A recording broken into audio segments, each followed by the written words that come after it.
family. Peace, family. I'm so happy to be here today.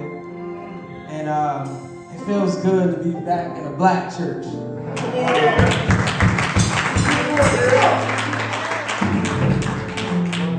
And I'm fired up. I forgot I was speaking sitting back there. I'm enjoying the message like y'all.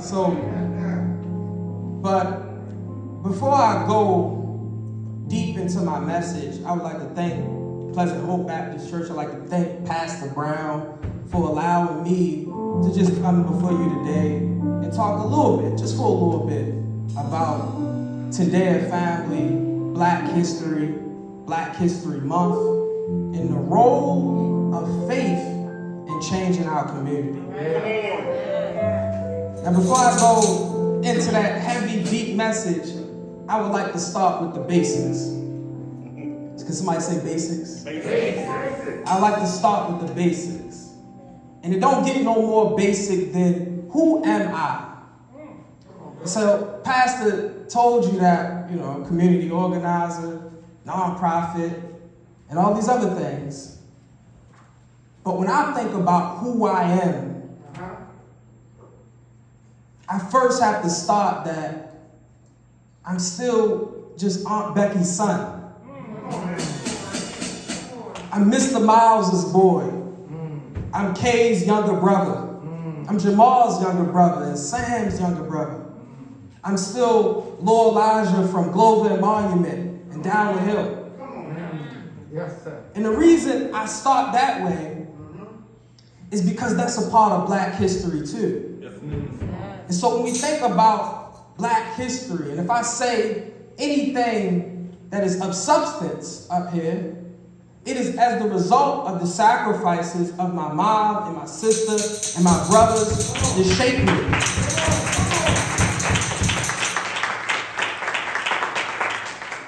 And so history may never write about the mom I had and Miss Becky.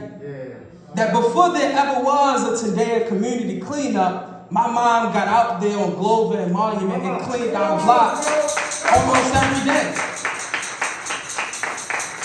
And as she out there cleaning the block, she would fuss at anybody. Don't care if you a corner boy or you a grandma, if you was throwing trash out there in our community, my mother would be like, you know better than that. So it's as the result of my mom, Miss Becky, that I'm able to be who I am today. It's the result of Mr. Miles, that great black man who was a Vietnam vet. Oh, that's old school. I know I look young, but he's a Vietnam vet. He got the silver star and the purple heart, and he fought for this country. It's the result of my big sister, Kay, who when my mom had to step away to deal with whatever she was dealing with, my sister stepped in as a mother and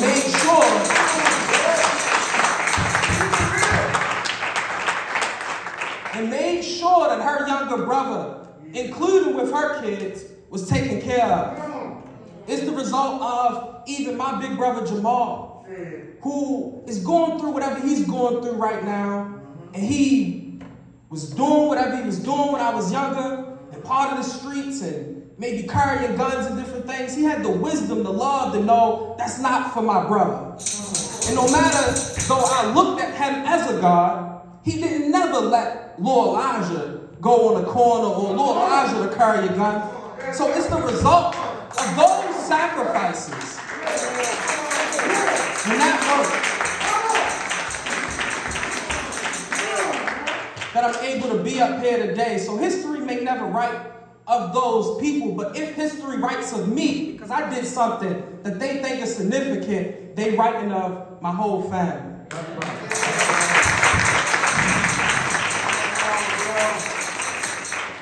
And if history never writes of any of us, it doesn't really matter, because everything that we do on this plane is in God's memory.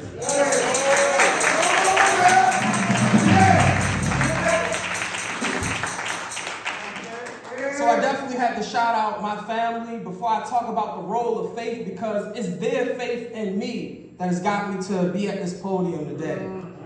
Second, I'd like to definitely give a shout out and honor my fiance, Lady Captain Tyson, the First Lady of Tendea Family. Because it's by way of her, meeting her at Morgan State University. Shout out to Morgan. It's love at Morgan State. So, who was my RA at Morgan State. And we had this thing about this dream about creating this organization that would make an impact on Baltimore City. And it's by way of her and dealing with me and working with me that I'm able to be who I am today also. So I'd like to definitely honor Tyson. And lastly, I'd like to honor my organization, the organization that I'm honored to represent, Tendea Family. Because we built in 2015, just young people desiring to make a change, seeing what happened with the Freddie Gray situation, but not just seeing the Freddie Gray situation, but seeing the aftermath for the Freddie Gray situation, and seeing how CNN and MSNBC and all these cameras came from all over the world and had their eyes on Sandtown and Baltimore City. And yet after all of those cameras were gone, the problem was still there.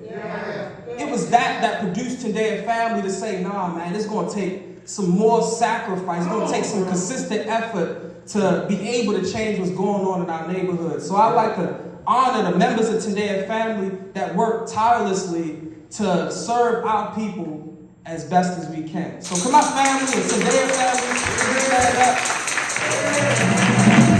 Mom, you too, Tank. Mom. And that's my mom, by the way. That's Miss Becky. You clap up for Miss Becky.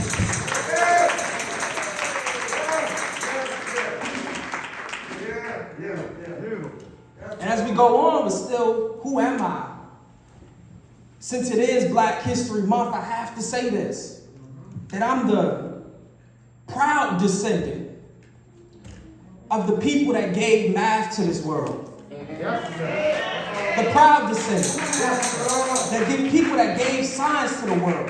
The people that gave philosophy. The people that gave religion to this world. The proud descendant of those people that were the first civilizers and the first civilizations and nations in this known world. But I'm also the proud descendant of those people that were enslaved in this country, but yet built this country.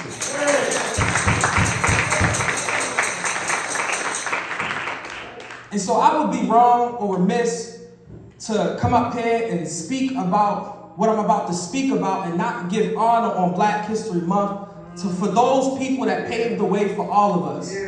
So I would like to honor formally, and I'm going to use the word Ashe. And if you pass the Browns, if this Pastor Brown church, you know what Ashe is. But one of the things I would say about Ashe or Amen is that they both come from us anyway. Ashe coming from West Africa, Amen coming from East Africa. You want to look at the root of Amen, you're not going to find it in Latin and Greek, but it came from Egypt, came from Canaan, came from us. So I would like to formally honor the people that paved the way for us. So let's honor first the people in our bloodlines that endured the Middle Passage. Those people that endured that treacherous boat ride over here so that we can get to America. Can we honor them with Ashe? Let's honor the people in our bloodlines that endured the plantations, endured seeing their families sold off, endured as we lift up Black colleges, endured not being able, not having the right to read or write or think without the plantation master interfering with that. Can we honor the people in our bloodlines that endured that time period? Ashe. Let's honor the people in our bloodlines that endured segregation just yesterday, that endured the disrespect and the disrespect of their dignity that segregation entailed. Can we honor those people in our bloodlines that endured segregation? But as we go on, we have to honor those great freedom fighters too. We have to honor the freedom fighters that paved the way, that fought, bled, lived, and died so that we can sit in this seat today and talk about God, and talk about our ancestors, and talk about Black History Month. I would like to honor formally the courageous Mama Harriet Tubman. That sister that went back 19 times when she didn't have to get more of us, because she had faith in God, but she had faith in us and our ability to go forward as a people. And it don't matter whether we talk about Abraham or Moses or Jacob.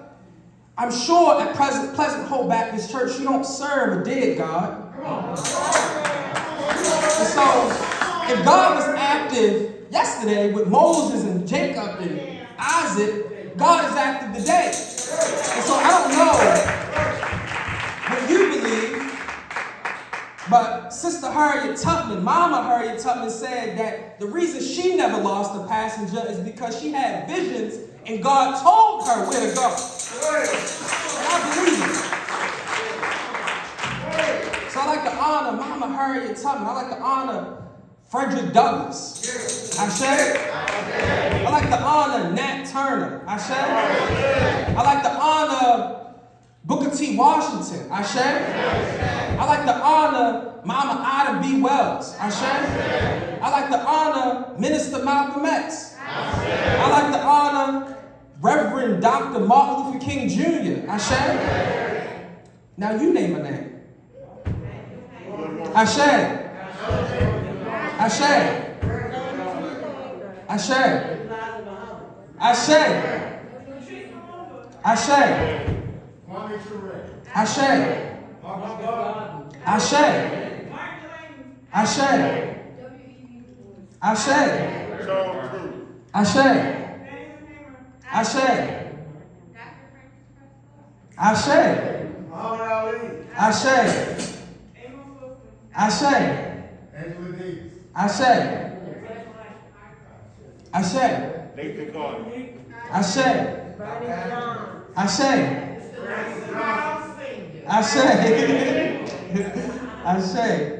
Man, this can only happen at Pleasant Hope Baptist Church.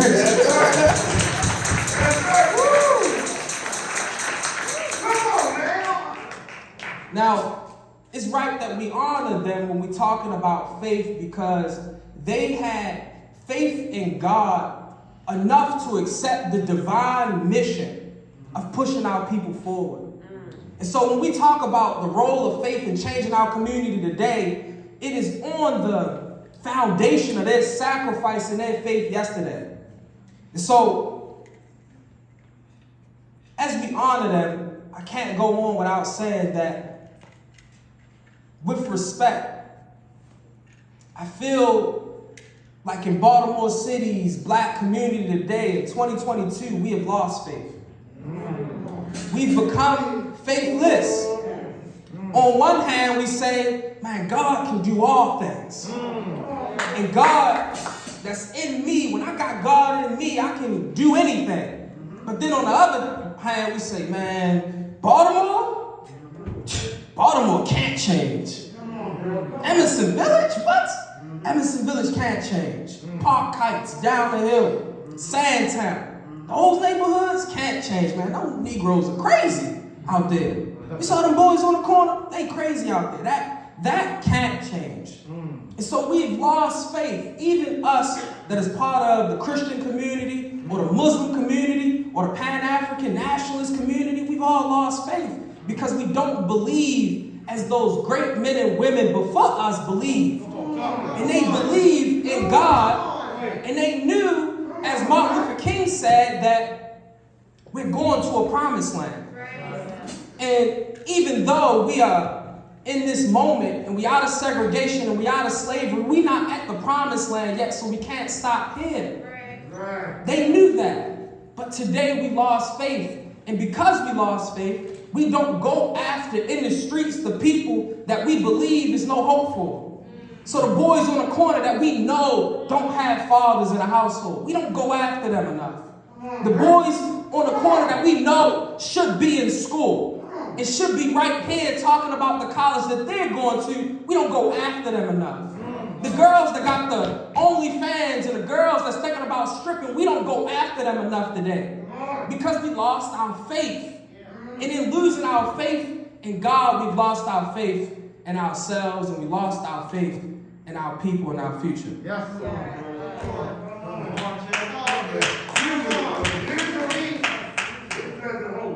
But on that plantation, we had faith. Yeah. They robbed us of a lot, but on the plantation, we had faith. Yes, sir. I don't know if you know this, but on the plantation, when a child was born, they would gather the elders, and the elders would ask this question: is this child the one? Yes, they would. What are they saying?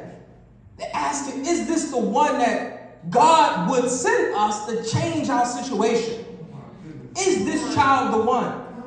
And so we knew that God was real, but we also knew that God wouldn't just allow us to be in this situation without sending men and women to change our condition. But today, we don't talk about, is this child the one anymore? We're not looking for the black revolutionary Messiah, Jesus Christ, to show up in Mason or to show up in the little ones that's in our community. We look at the corner boys, and we're not looking for Malcolm X or Martin Luther King or Ida B. Wells or Asada Shakur. We're looking at them and saying, man, these boys, they lost. We lost our faith.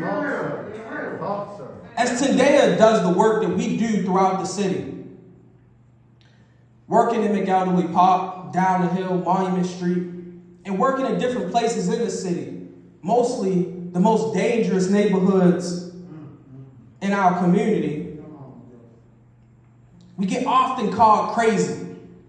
Y'all better than me. I wouldn't be down there at all. And we don't just get called crazy by the young people, and we do. We don't get called crazy by our age group, and we do. We get called crazy by the people that are supposed to have faith. And the reason we get called crazy is because our belief stops at Sunday morning. We don't have an active religion today. Because if we had an active religion today, you would know that Tendea Family is not crazy for doing a community cleanup every week on Milton Monument. You would know that they are having an active faith, an active religion.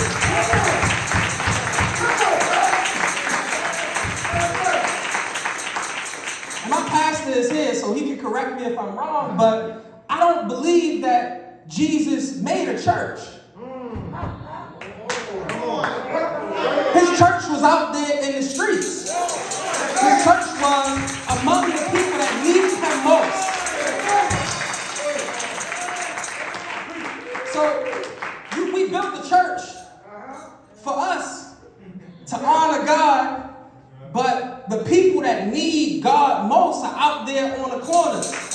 The people that need God most is the elders that's not sitting here. It's the elders that's using drugs right now. That's getting drunk right now. That when today is out there on the corners trying to offer them a coffee or offer them some donuts, they say no out of respect because they already in that brown paper bag got a drink. Those are the people that need us most, but yet we're not out there because instead of having faith in our people, we don't even have a concept of people no more. Our people are our family now. Our people are the people that believe the same way we believe. So the concept of community, the concept of, dang, this black skin is not just black that links us, it's this historical context that links us. All of that is not present, not just in the church, but it's not present in the mosque or in the organizations or in the nonprofit world. And we got to bring it back.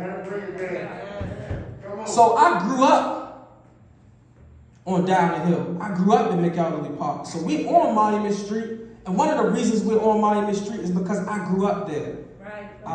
And I see a lot of things growing up there. And I met a lot of people. But one of the people that centers me when I think about them was a neighbor that I had named Tony. Antonio Smith. And he changed my life. He was about 5 years older than me. And I lived at 621 North Glover Street, and he lived at 622 North Glover Street. And before I knew Tony, I was going to William Packer Elementary School, and in the 2nd grade, I used to get bullied. I don't know if that surprised you or not, but I used to get bullied when I was in the 2nd grade. And this little boy that was in the 2nd grade with me would try to take my Yu-Gi-Oh cards and take my gold coins. Like I had these dollar coins, he would try to take them. And so one day, this boy was running me home, y'all. He was running me home. I was afraid of him. And he had a glass bottle to my neck by the time, because he caught up with me, jacked me up, he put a glass bottle to my neck. And my neighbor, who didn't know me yet, was walking home from school also, and he saw this boy with a bottle to my neck, and he intervened because he saw that that's my neighbor. Right. That's Miss Becky's son. Right. And he intervened in the boy because Tony's 5 years older than us, and when you younger, that's 5 years is a whole lot. He's a whole lot bigger. And the boy ran off. Right. And after that moment, y'all, I tried to spend day in and day out with Tony. Yeah. And he became an additional big brother to me. Amen. But because Tony was older than me, he met the realities of real life faster than I did. That's right. That's right. And so as he getting older, and I must say this also, that Tony, I didn't have eyes to see it then, but Tony's family situation, the household situation, was a lot rough than mine, was a lot more rougher than mine. And I thought we were in the same boat, but as I look back, because they say hindsight is 20/20, I said, dang, Tony was going through it and I didn't have eyes to see. But as he's getting older, Tony begins to work at McDonald's. He gets this job at McDonald's. He used to bring us food. My mother really never got a chance to eat her food because my older brother would sneak in the refrigerator and eat her Big Mac and stuff like that. But Tony would bring us food. He was working at McDonald's, But I don't know what it does. I don't know if it's the embarrassment about McDonald's or the money just wasn't enough, but McDonald's just wasn't enough for Tony. And so Tony joined the gang. Tony began to tote guns. And before his 19th birthday, Tony was killed. And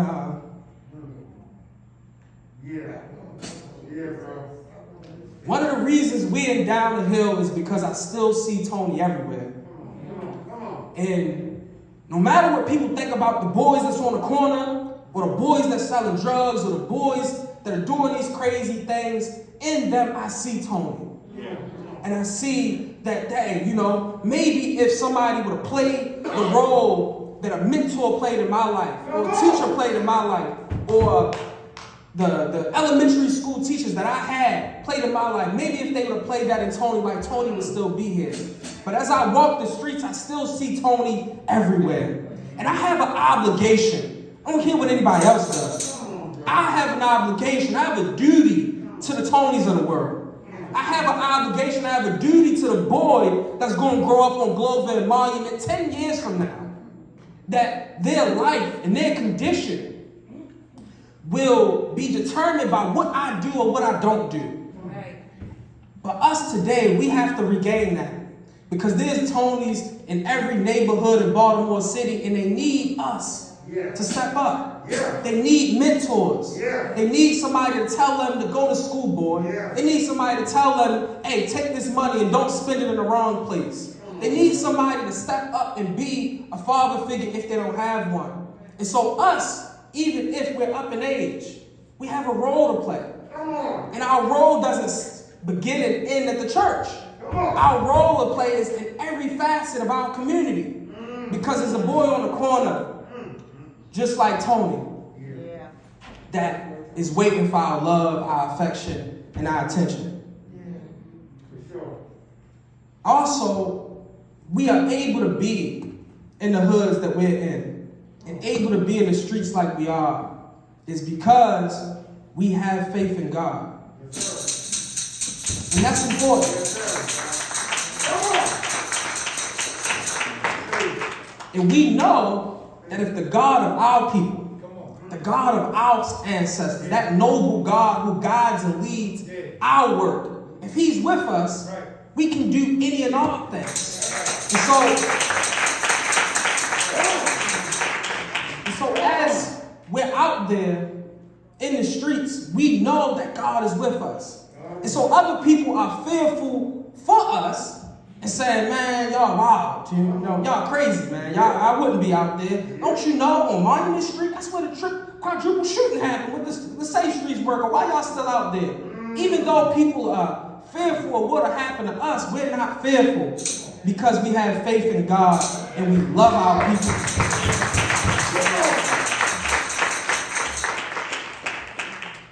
And I'm not saying that we won't die. I'm not saying that one day you won't turn on your TV and a Tendea member unfortunately was hurt. I'm not saying that. That's not the type of faith that we have. Because we know that we all will meet our day. But we are so afraid today to get involved or say something to the boy that we should know should be in school. We're so involved to say, hey, young man, can you pull up your pants? We're so afraid to say that because we're so afraid of being hurt and so afraid of dying. But in today, we say, if we die, we die. Because we think so much about the quantity of our years that we're on this earth. And we think very, very little about the quality of the impact we want to have on our people.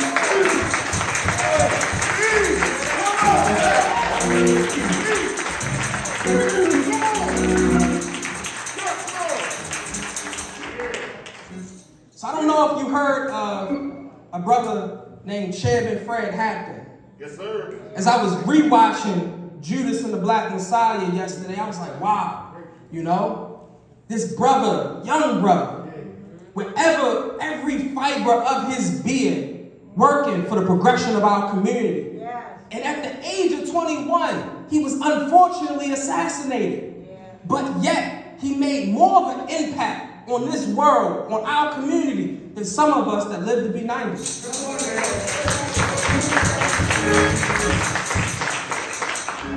I don't know if you heard of Minister Malcolm X. Yeah.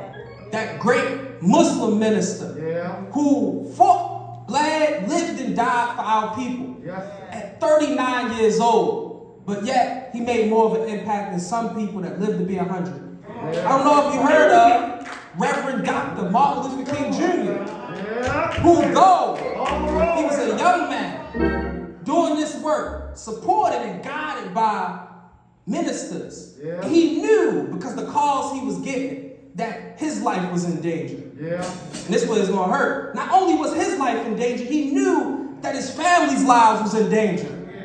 Because they would call him and say, Martin, if you don't stop doing what you're doing, we're going to kill you and your family.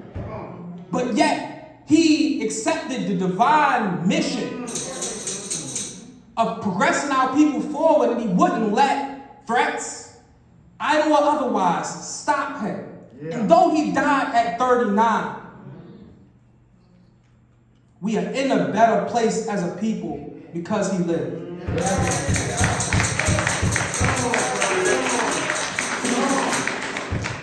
Now I want to make clear, I have, as Martin would say, I have no martyr complex. I have no desire to die. I have no desire for my comrades to die in the work that we're doing. But what I'm trying to say is that I have a real desire to make an impact. And that's what it's about. At the end of the day, it's about what impact will we make on the community that we live in. Because Martin died for us. Malcolm died for us. Fred Hampton died for us. And their work is not in vain if we continue their work. Because just a day before Martin Luther King was assassinated, unfortunately, he said that I've been to the mountaintop. I've seen the promised land. Now, I may not get there with you, but we as a people will get to the promised land. He saw something in our future. He had a vision. And in Baltimore City 2022, we know we're not at the promised land yet. Are we? We know we're not at the promised land yet, but we have to pick up our duty, our responsibility to get us there. So I would say today as I leave you, we got to have faith. And our faith has to be actionable. It has to be evident in the impact that we make. Because as they say, faith without works is faith without works is well, we gotta have some more works, family. And if we are Christians or whatever you are, and you believe something, you don't have to convince Elijah Miles that you believe it. It should be evident in your community as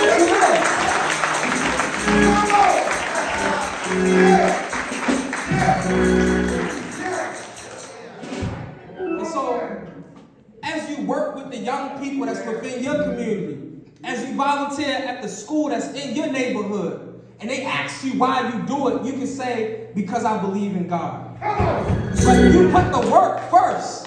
Put the action first. And then when they ask you why you do it, you say, that's because I believe in Jesus. So lastly, I would like to leave you with the words of Asada Shakur. And I would like you to repeat after me if you could. It is our duty to fight for our people. It is our duty to fight for our people. It is our duty to win.